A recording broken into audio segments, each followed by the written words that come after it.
Բարև ձեզ, հարցազրույցի տաղավարում այսօր զրուցելու եմ Մայր Հայաստան շարժման առաջնորդ Անդրանիկ Թևանյանի հետ։ Շնորհակալ եմ պարոն Թևանյան հրավերս ընդունելու համար։ Մեր զրույցը ուզում եմ սկսենք հանրային հեռուստաընկերության եթերից տարվող քարոզչությանը անդրադառնալով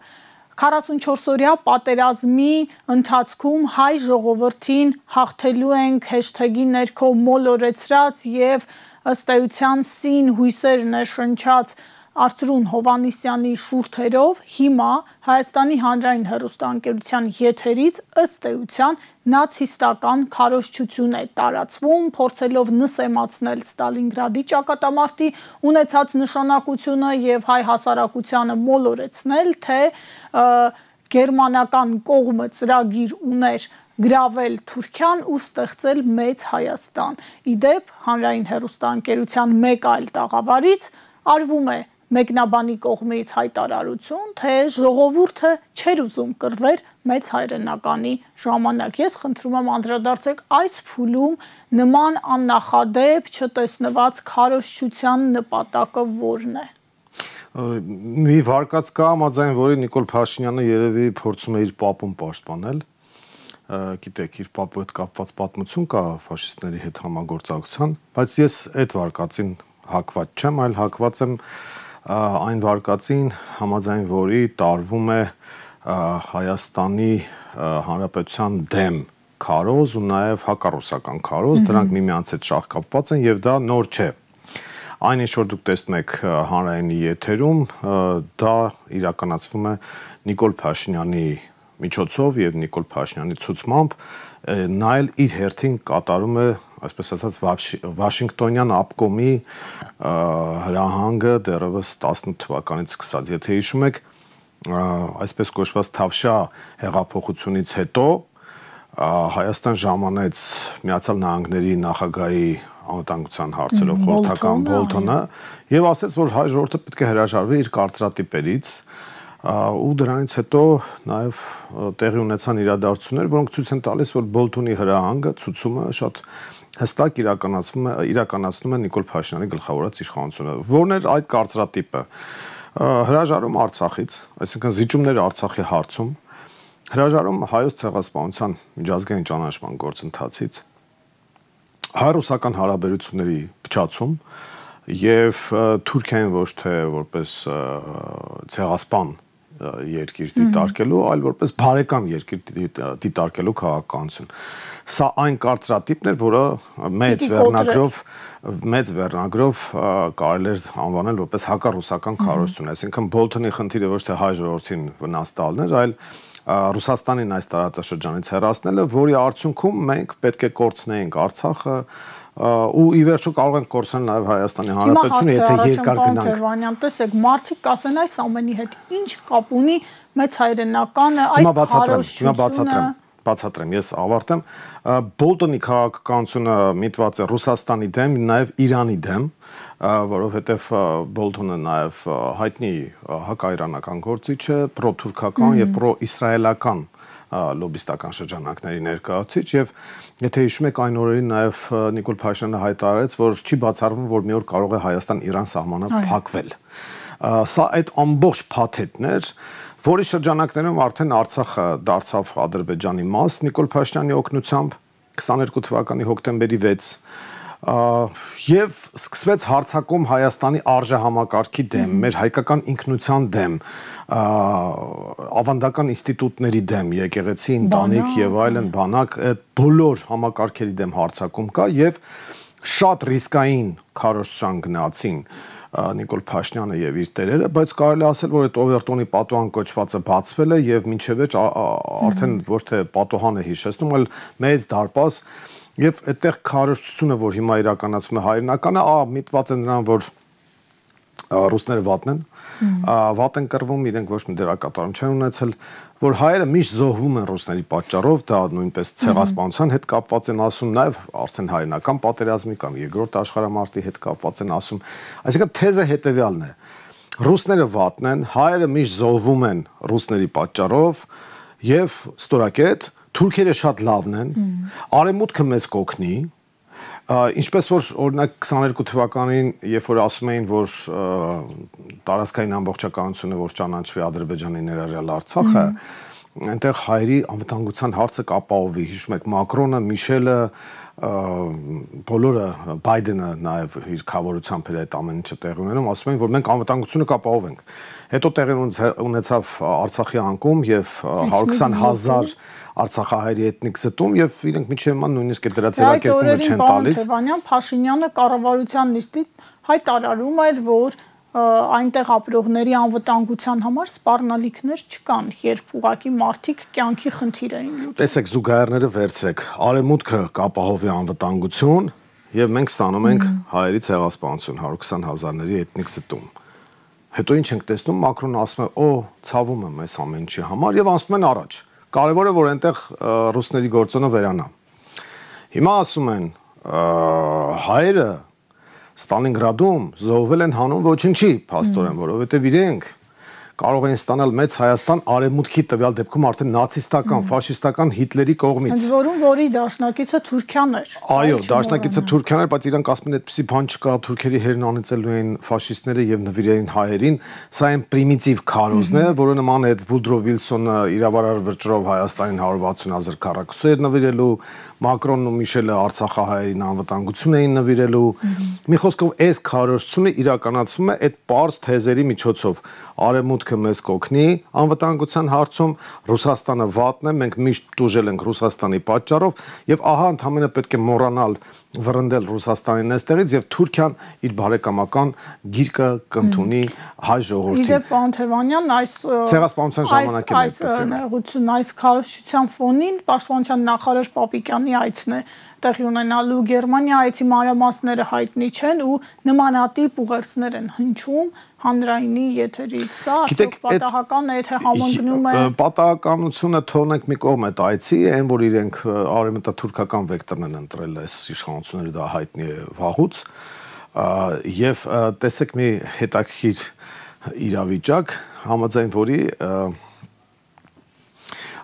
ցեղասպանության հարցը արդեն կարող է դառնալ քննարկման առարկա եւ Հայաստանի իշխանության պրոպագանդա քննարկման առարկային առումով որ կարող է հերքվել եւ վերջում էլ Նիկոլեն կասեն որ ռուսների պատճառով է դա եղել արդեն ասում են ինքը ակնարկել արդեն ասում են հիմա տեսեք այս քարոզությունը որ իրանք իրականացնում են Ռուսաստանի դեմ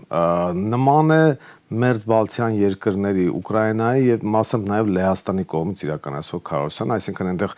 օրթոդոքս շրջանակներ կան, որոնք այդպես հակառուսականության էքստազի մեջ արդեն համարյա դառնում են Հիտլերի վկաներ։ Հիմա այս իշխանությունը դարձել է Հիտլերի վկան։ Նիկոլ Փաշինյանը փաստորեն անուղղակիորեն նաև իր պապուն է պաշտպանում, նաև պապուն է արդարացնում, այսպես ասած, բայց հիմնականում ոչ թե ինքը իր պապուն է արդարացնում, այլ դրսի տերերը ասել են հակառուսական քարոզ պետք է տանեք եւ պետք է ձևակերպեք, որ թուրքերը ձեր բարեկամներն են, իսկ ձեր թշնամիները ռուսներն են։ Ուղղակի մենք որ նայում ենք պատմությանը եւ քարտեզին, արևմտյան Հայաստանում ոչինչ չի մնացել, իսկ արևելյան Հայաստանում, որը ռուսական ազդեցության տակ է եղել, ստեղծվել է Հայաստանի Հանրապետություն։ Հիմա իրանք ուզում են այդ ճակերտավոր սխալը շտկել եւ վերացնել Հայաստանի Հանրապետությունը։ Անթևանյան, այս քարոզչությունը ինչպես է ընդունվելու Մոսկվայի կողմից, սրան գումարած նաև մայիսի 9-ից առաջ Ալեն Սիմոնյանի հերթական հակառուսական, այսպես ասած ալիքի բաց թողնելը Ռուսաստանին մեղադրանքը հիբրիդային պատերազմի մեջ, Փաշինյանի անփառունակ ու կարող ենք օգտագործել այս գնահատականը խղճուկ ներկայությունը Կարմիր հրապարակում, երբ Հայաստանի Հանրապետությունը անգամ մի փոքրիկ ջոկատ զորախում վաշտ չէր ուղարկել, իսկ այնտեղ Ադրբեջանը ուղարկել էր, թե Ալիևը ներկա չէր, դուք նաև մասնակցել եք այդ զորահանդեսին, Մայր Հայաստանը Ռուսաստանի նախագահի աշխատակազմից հրավեր է ունեցել, խնդրում եմ այս հարցը դիտարկեք նաև այս հարթությունում ու նաև գնահատեք Փաշինյանի ներկայությունը այնտեղ։ Նախ զուտ զգացմունքների, էմոցիաների մասով ինձ համար շատ այսպես բարձր ֆոն էր մասնակցել են առումով, որ երկու պապերս էլ մասնակցել են հայնական պատերազմին եւ բավական փառահեղուղի են անցել եւ ես Անդրանիկ Թևանյանի տվյալ դեպքում պապուս եւ Պերճ Նազարեթյանի ոնց որ կողմից իրենք երկուսն ցավոք ողջ չեն մասնակցում էի այդ զորահանդեսին այո մենք պաշտոնական հրավեր ունեինք նախագահի աշխատակազմից Ռուսաստանի Դաշնության եւ սիրով ընդունել էինք այդ հրավերը Ինչ վերաբերում է պատկերին, ես պետք է ասեմ, որ աշխարհաքաղաքական թափառաշրջիկի կարգավիճակում գտնվող Նիկոլ Փաշինյանը օտար էր յուրայինների մեջ, բայց նա նաև օտար է օտարների մեջ, որովհետև իրեն ընդամենը օգտագործում են արևմուտքում Թուրքիայում, իսկ Թուրքիայի մասով ինքը ուղղակի դարձել է վասալ մանրադրամ եւ սպասարկում է նրանց օրակարգը։ Սկզբում դավաճանաբար հանձնեց Արցախը, հիմա էլ ասենք շարունակում է նրանց պահանջները բավարարելու քաղաքականությունը, լինի դա սահմանադրության փոփոխություն, դա անկախության հռչակագիր, թե մեկ այլ բան։ Շատ վատ էր իհարկե, որ հայկական զորախումբ չէր մասնակցում, բայց դա Նիկոլ Փաշինյանի մեղքով է։ Եթե հիշում եք, դրանից առաջ Եվրոմիության չինովնիկները ասում էին, որ պետք է չմասնակցեն մայիսի 9-ին բոլոր նրանք, ովքեր որ ուզում են Եվրոմիության հետ ինտեգրացիա ունենալ, բայց Նիկոլ Փաշինյանը, քանի որ այսպես գավառական շուստրություն ունի, ինքը որոշել էր մասնակցել, այսպես նեղացած կարգավիճակով բոմժի պես նստել մի մութ անկյունում հոնքերը կիտել ու լաց լինել, բայց մյուս կողմից է զորախումբ չէր ուղարկվել եւ դա այն դեպքում երբ որ հայ ժողովուրդը հսկայական մասնակցություն է ունեցել երկրորդ աշխարհամարտում հարյուրավոր զոհեր են եղել, խոսվում է մինչև 300,000 զոհի մասին, մենք մարշալներ, ադմիրալներ, այդ ամեն ինչը մենք ենք տվել եւ ընդ որում մեծ մասը նաեւ այդպես զնակովի մարդիկ Արցախից են եղել, նույնիսկ մի գյուղից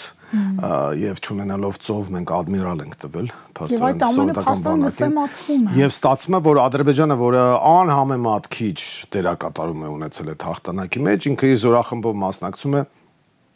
եւ իդեպ ասեմ մի բան կադրերից վրիպել է ես էլ բնականաբար այնտեղ հաստատ չէի նկարի ադրբեջանական զորախմբի անցնելը բայց հիմա ցավում եմ որ չեմ նկարել որովհետեւ միակ կիքսը որ տվեց այդ շարասյունը որ անցնում էր դա ադրբեջանական շարասյունն էր իրենք ավտոմատավորներով էին անցնում հիմա կադրերը ես չգիտեմ պահպանվել են թե չէ ընդհանուր այդ հաստատությամբ որ տվել են դժվար տան երևի այդ կիքսը նկատեցին չտվեցին բայց ես բառացի փոխանցում եմ որովհետև տրիբունայում եմ եղել նստած տեսել եմ միակ զորախումբը որը քայլելուց կիքս տվեց այսինքն ավտոմատավորների անցման ժամանակ իրենց մեկի ձեռքից այդ ինքնաձիգը ընկավ եւ ինքը ստիպված կռացավ որ վերցնի ու շարքերը խառնվեցին այսինքն ադրբեջանցիները միակ կիքս տվածն են եղել այդտեղ սա էլ երևի ինչ-որ խորհրդանշական բան է, որովհետև այդտեղով անցնում են մարդիկ, ովքեր այդ դերակատարումը չեն ունեցել եւ ցավոք սրտի չի անցնում հայկական զորախումբ, որը փառահեղ ուղի է անցել, ասենք մենակ են որ Թամանյանի 89-րդ դիվիզիան ասենք Բերլին են հասել եւ ֆաշիզմի դեմ տարած հաղթանակում մենք մեր լուրջ ներդրումը ունենք, այդտեղ մենք տիրոջ կարգավիճակով կարող եմ ասել, որ ես օրինակ ինձ տիրոջ կարգավիճակում եմ զգացել այդտեղ, ոչ թե հյուրի այլ իմ պապերը կռվել են, հայ ժողովուրդը կռվել է, մինչև 500-600 հազար զորակոչիկ է եղել մասնակից, նաև ոչ միայն սովետական Հայաստանից, ամբողջ աշխարհից, այդքան զոհ ենք տվել, մենք տիրոջ կարգավիճակում ենք այդտեղ գտնվում, մենք ինչի մասին է խոսքը։ Իսկ Նիկոլ Փաշինյանը տեսեք ինչ ամ, ինքը փաստորեն հայ ժողովրդին, Հայաստանի Հանրապետությանը զրկել է դաշնակիցներից դարձել է աշխարհաքաղաքական թափառաշրջիկ եւ ի վերջո վերածվել է մանրադրամի։ Այս պարագայում արդեն մենք տեսնում ենք, որ Թուրքիան ու Ադրբեջանը ուղղակի օգտվում են առիթից եւ ինչ ենք ստանում մենք այս ամեն ինչից։ Ամենաեժանագին ֆունկցիան են դրել, նույնիսկ Վրաստանում այդպիսի բան չեն հայտարարի։ Վրաստանում, Ուկրաինայում, Ուկրաինայի ասենք այդ Լվովի հատվածներում այդ պոլիցայիների հատվածներում կարող է ասեն, որ Հիտլերը լավն էր, բայց որ Հայաստանի Հանրապետության կողմից այդպիսի քարոզ տարվի եւ Մոսկվայում պարոն Թևանյան ինչպես է այդ քարոզչությունը ձեր կարծիքով գնահատվելու ի վերջո լսում են չէ հասկանում են չէ ինչ է ինձ ավելի քիչ է հետաքրքրում թե Մոսկվայում ինչպես կգնահատվի հասկանում են նայեք առաջին հերթին մենք պետք է գնահատենք դա առաջին հերթին դա հայ ժողովրդին է վերաբերում որը խայտարակություն է թե Մոսկվայում արդեն գիտեն այստեղում հետ գործ ունեն իրենք տեսնում են որ ասենք ճիշտ ասած նաև ցավակցության նման մի բան է ստացվում, երբ որ ես նաև շփվում էի պետական քաղաքական շրջանակների հետ, այդ մայիսի նիտնակատարության շրջանակներում, իրենք այսպես ցավով էին նշում, որ դե հայ ժողովրդին փաստորեն բաժին է հասցրած իշխանությունը։ Ես էլ ասում եմ դա մեր գործն է, մեր ներքին գործն է, մենք մեր շան հարցերը ինքներս պետք է լուծենք, այսպես ասած։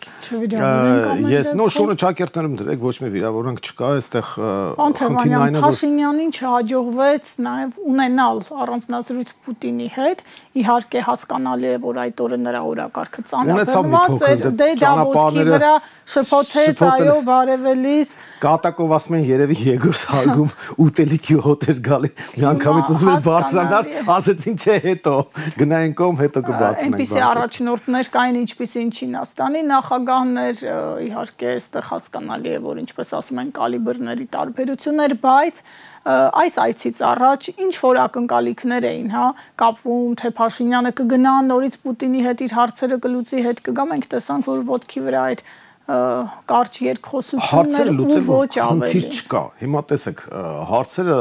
Նիկոլ Փաշինյանի հարցերը այն իմաստով, որը վերաբերում է Հայաստանին, մենք ինքներս պետք է լուծենք։ Բարես բուն իմաստով։ Չէ, այն մասով, որ իր համար էլի Մոսկվայից աջակցություն կկարողանա կորզել առաջիկա process-ներին։ Ինչ աջակցության մասին է խոսքը, ասենք Մոսկվան Նիկոլ Փաշինյանի հետ շփվում է որպես Հայաստանի Հանրապետության վարչապետ, ոչ որպես մարդ, որին վստահում եք, այսինքն պետության հետ են շփվում, դե բնական է, որ պետք է շփումներ լինեն։ Հիմա Մոսկվան էլ ասում է, թե սա է ձեր երկիրը ներկայացնում, ես ստիպված իր հետ պետք է շփվեմ։ Բայց արդյունքներին Մոսկվան արդեն վաղուց չի հավատում, այդ հաստատ։ Եվ երկրորդը այդ հարցերը, որ ինքը պետք է լուծի, ինչ հարց պետք է լուծի։ Տեսեք, հապկի շրջանակներում հարաբերությունների վատ վիճակ։ ՀԱՏՄ-ից էլ ուզում են դուրս գան, բայց ռիսկ չեն անում, որովհետև հասկանում են, որ դա միանգամից գազի թանկացում է բերելու, միանգամից տնտեսական լուրջ հետևանքներ է բերելու, որովհետև Ռուսաստանի հետ մեր ապրանքաշրջանառությունը 13 միլիարդ դոլարի կարգի է։ Եվ ավելացել է իրենց օրոքի դեպ։ Դա զուգահեռ էքսպորտի միջոցով է նաև տեղի ունենում ուկրաինական կոնֆլիկտով պայմանավորված, բայց 40-50% ապրանքաշրջանառություն կա արտաքին մենակ բաժին ընկնող Ռուսաստանին, ասենք այդ պարագայում հիմարություն է իհարկե, բայց քանի որ Նիկոլ Փաշինյանը գավառական շուստրություն ունի, ինքը փորձում է մի կողմից ՀԱՏՄ-ում մնալ, բայց այն շրջանակները, որոնք այսպես պարզունակ ձևով պատկերացնեն, որ մենք կարող ենք ԵՄ-ի անդամ դառնալ, նրանց համար էլ օրենքը ընդունել է տալիս այդ որոշումը, որ ասում է դե լավ, ես կգնամ ԵՄ, մյուս կողմից հապկից է սառեցնում հարաբերությունը, բայց դուրս չի գալիս ու գնում է, ասենք, վերջին օրով ինչ որ փաստաթուղթ է ստորագրում Միացյալ Նահանգների գնացող նախագահի հետ, որը ոչ մի բան չի տալու անվտանգության հարցով։ Մակրոնը ընկել թե տեսնում եք, ասենք, իրենք ընդհանրապես Ուկրաինային,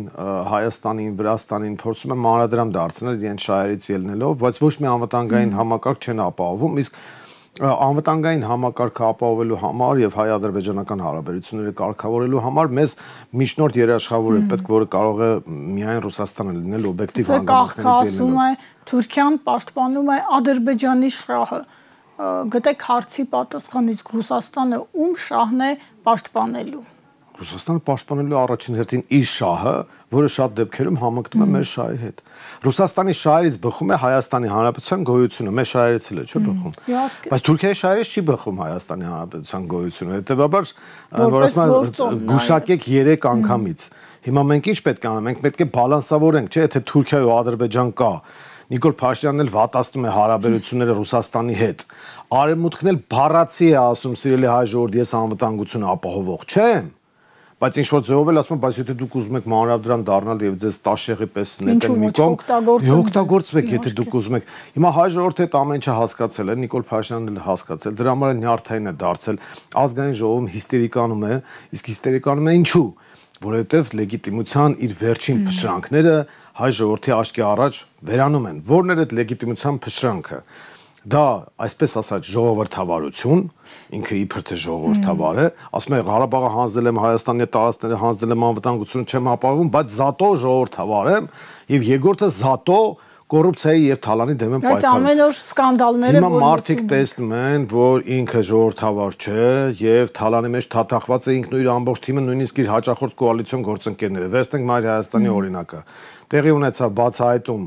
մանկապարտեզի Թալանի հետ կապված վատ աշխատանքների, դրանից հետո հետևեց սադրանքը հայհոյանքի տեսքով թաղապետի կողմից, այդ իրենց նշանակած, որից հետո հետևեց ծեծը քաղաքացուն եւ ինչ է տեղի ունենում ժողովրդավարության հետ, այդ մարդը դեռ շարունակում է պաշտոնավարել եւ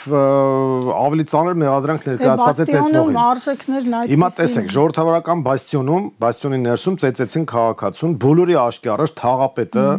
ոմակով հարձակվեց քաղաքացու վրա։ Ոչ մի բան չի հետևում սրան։ Ինչու՞, որովհետեւ Նիկոլ Փաշինյանը վախենում է, որ հանգարց Երևանում եթե կոալիցիան փլվի, իսկ մասնագիտության ունենալու է խնդիր։ Նայեք, այնտեղ մասնագիտության տեր մարդ կա, իր կոալիցիոն գործընկեր Երևանի հավաքանում, դա Արամ Սարգսյանն է, որն իր մասնագիտությունը Վազգեն Սարգսյանի եղբայրը աշխատում։ Այդ այրա մասնագիտությունը, ինքը որ ասեն որտեղ է ավարտել բուհը, պետք է ասի Վազգեն Սարգսյանի եղբայրը աշխատելու ֆակուլտետում, որովհետև ինքը Վազգեն Սարգսյանի անունը դարձրել է առևտրի առարկա, զբաղվում է թալանով, զբաղվում է այն բռնություններով, որ մենք տեսանք իր թաղապետի կատարմամբ, եւ Արամ Սարգսյանը Նիկոլ Փաշինյանին ասում է՝ նայ, եթե դու հանգարց մեզ պատժես, մենք դուրս կգանք կոալիցիայից, Երևանում կոալիցիան կփլվի, դու իշխանություն չես ունենա, ստիպած պետք է գնաս արտահերտ ընտրության, իսկ Գյումրիում դու տեսար, թե դու ինչ ես քեզանից ներկայացնում։ Ասում է՝ հա մենք առաջվա նախշունը չենք, որովհետեւ Գյումրիում չանցան այդ եվրոթուրքերը։ Արամ Սարգսյանը, որը քողածածկվել էր Եվրոդաշինքի անվան տակ, չանցավ անցողիկ շեմը, այսինքն առաջվանը չեմ որ Երևանցիներին խափեցին եկան, հետո միացան կոալիցիայի, եւ երկրորդ ասում է դու չես կարող հավաքել 30-35% հավաքելու ես պարտվես անունը դրել են ռուսահպատակների դեմ ենք պայքարում բան եւ այլն, դա ապուշություն է։ Պարոն Թևանյան, Մոսկվայում էիք, նոր ծեծու ջարդի հրահանգներ ստացվեցին, Պուտինը տվեց հանձնարարական։ Իրենք են արել։ Դե ասում են աշխարհաքաղաքական սադրանք է։ Ուրեմն այդ տղան, այդ թաղապետն է Ռուսաստանի շպիոն, որովհետև ինքը հրահանգները ինքն է կատարում, եթե այդ շպիոնամանիայով է տարապում։ Դե գիտեք ինչ, Նիկոլենք ինչ էին ասում, Նիկոլենց գաղափարական հայրերից մեկը ասում էր ավելի լավ է լինենք թուրքի շուն, քան ռուսի ստրուկ։ Այդպեսի ձևակերպում են տալի։ Մեկը չկա որ ասի, բայց ոչ թուրքի շունա պետք լինել, ոչ ռուսի ստրուկ, բայց քանի որ իրանք այդ երկընտրանքի տարբերակով են տեսնում, իրանք թուրքի շուն են դարձել իրենց բառերով։ Հիմա թուրքի շները հարձակվել էին քաղաքացու են ծեծում։ Հետո տեսան անպատժելիություն եղավ, հարձակվեցին մեր մյուս ավականու անդամի դեմ, այստեղ կոռուպցիան մի անդամներ բացահայտել, մյուս անդամի դեմ են հարձակվել եւ ընտանիքին պատկանող մեքենան այրել են։ Իդեպ նշվեց, որ դա արդեն կա ձերբակալված անձ։ Հա, բայց այդ ձերբակալվածը մեզ այդ քիչ է հետաքրքրում։ Մեզ հետաքրքրում է մոտիվացիայի բացահայտումը։ Մեզ հետաքրքրում է Գևորգ Ստեփանյանը անձնական թշնամիներ չունի, անձնական կոնֆլիկտի մեջ չի որևէ մեկի հետ, մեր հավաքանու անդամն է Երևանի Մայր Հայաստան խմբակցության, եւ այրում են, ընդ որում եթե շուտ չզարթնեին, հարևանները չօգնեին, որ մարեն, շենքին տանը սեփական տունը, մոտեր, հրդեհեկապներ, ասենք երեխեք այդտեղ քնած էին, ապակին կոտրվել ու կրակը ասենք ներս թափանցեր, փաստորեն սա աբեկչություն է տեղի ունեցել։ Քաղաքական մենք միանշանակ գնահատում ենք քաղաքական, այո, միանշանակ։ Իրենք թող բացահայտեն, հիմա մեկին ձերբակալել են։ Այդ մեկը թող բացահայտի, ասի ինչի արել։ Օրինակ, այդ թաղամասն է, որտեղ ապրում է Գևորգ Ստեփանյանը, բավական խուլ թաղամաս է։ Այնտեղ այնպես չի մանգալով գնում էինք ու տեսանք մի հատ մեքենա դուրները չեկավ, որոշեցինք վառել։ Ընդ որում նախապես հետնես վերցրել ենք փայտ, որ ջարդենք, բենզին, որ լցնենք, վառենք եւ այլն, այսինքն այդպեսի հաճելի գիշերը 4:30 շրջագայություն ոչ մեկ չի ունենում։ Ուրեմն նպատակային գնացել են, որպեսզի այրեն այդ մեքենան։ Հիմա հարցը առաջանում, ինչին այր այդ մեքենան, այդ պետք է բացահայտվի։ Կան կազմակերպիչներ, չկան այդ կազմակերպիչները ինչ մոտիվացիա են ունեցել, ինչ են ուզեցել ասել դրանով։ Այսինքն մեր Մայր Հայաստան ամբողջ խմբակցությունը, տեսեք, այո, ես կարծում եմ այո։ Թող բացահայտեն հասկանանք, մեր վարկածը դա է։ Հիմա տեսեք, Մայր Հայաստան խմբակցությունը առավոտից երեկո զբաղված է կոռուպցիոն ռիսկերը բացահայտելով սրանց վատ աշխատանքը ցույց տալով, անօրինությունավետությունը ցույց տալով եւ կոկորտներին է մնացել, որը մենք միակ խմբակցությունն ենք, որը ամբողջական աշխատում է։ Այսինքն երբ խոսում եք Փաշինյանի ջղաձգումներից ազգային ժողովում, այստեղ հիշենք, որ հարցը կոռուպցիային էր վերաբերվում։ Այո, այսինքն այդ փաստերը, երբ իրենց, ինչպես ասում է, դիմաց հանում ու դնում են անկառավարելի վիճակի մեջ է գցում Նիկոլ Փաշինյանին։ Ի վերջո նա գալիս էր արդարություն վերականգնելու համար, թալանածը հետ բերելու համար, կոռուպցիայի դեմ պայքարելու համար։ Հիմա կոռուպցիոն փաստերը ասում են դուք եք արել։ Սրա պատասխանը ով է տալու։ Նայեք, ազգային ժողովում, երբ որ ընդդիմադիր падգամավորը ուղիղ հարցը տալիս, ասում է այդ անիֆի փողերը ինչ եղան։ Այդ նույն հարցի դեպ մենք Երևանի ավականիում ենք բարձրացնում։ Եվ պատկերացրեք, եթե ընդդիմադիր դաշտից մեկը այդպիսի մեղադրանքների մեջ կասկածվեր։ Միանգամից մամուլով տարածելով, ձերբակալություններով, ամեղության կանխավարկած խախտելով եւ այլն, այստեղ անիֆի պահով իրենք են հայտարարում, որ միլիոնավոր դոլարներ մսխվել են։ Նիկոլ Փաշինյանը ինքը գնահատական տվել է անիֆի գործունեությանը։ Հիմա ինքը փաստորեն ստացվում է, որ զուտ քաղաքական պատճառով չի կարողանում ընթացք տալ, ասեմ ինչու։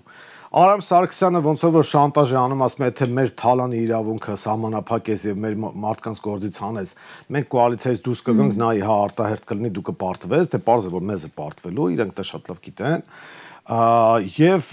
շանտաժ է անում, ասում են մենք պետք է մնանք։ Իմ կարծիքով նույն շանտաժը նաեւ Տիգրան Ավինյանն է կարողանում իրականացնել Նիկոլ Փաշինյանի հանդեպ, որովհետեւ ասում է, եթե ես դուրս եկա,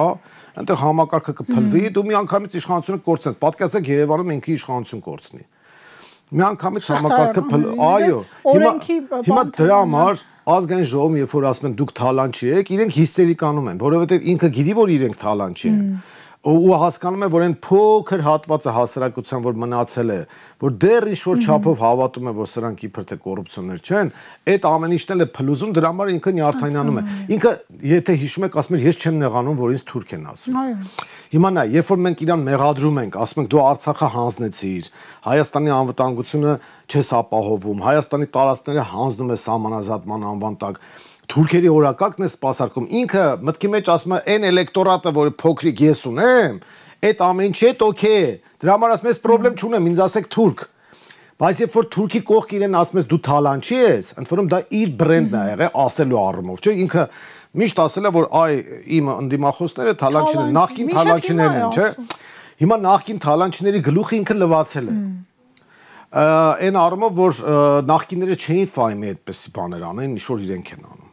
Եվ այդ լկտիությունը չունեին, այդ սանձարձակությունը չունեին եւ այդ նաեւ հովանավորությունը չունեին թալանի։ Հիմա սրանք եկել անցել են այդ ամեն ինչը, բնականաբար հարց կարող է առաջանալ, չէ, 7 միլիարդ դոլարով ավելացրել եք պետական պարտքը։ Ինչ է կարել այդ փողերը։ Ինչ է կարել այդ փողերը։ Ինչ որտեղ են ծախսվում բյուջեի միջոցները, կամ որ դուք ասում եք, այս ինչի տները ստեղ տեսանք, այնտեղ տեսանք, այդ ձեր օլիգարխներն են այդ տների տերերը դարձել։ Հիմա իրանք որ ասենք ինչ-որ անուններ են տալի, ասում են մոնումենտի ճանապարհին էս է, չգիտեմ,